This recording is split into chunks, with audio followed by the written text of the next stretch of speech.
You ask Tiger to calculate. This deals with linear inequalities with one unknown. The final result is n equal or greater than 5. Let's solve it step by step. Group all constants on the right side of the inequality. Subtract 8 from both sides.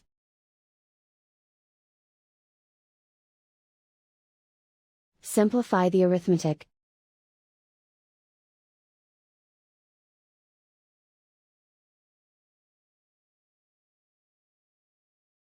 Isolate the n.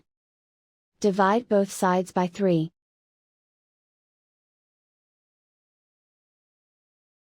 Simplify the fraction.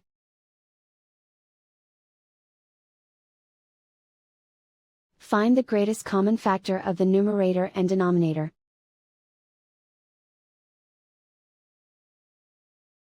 Factor out and cancel the greatest common factor.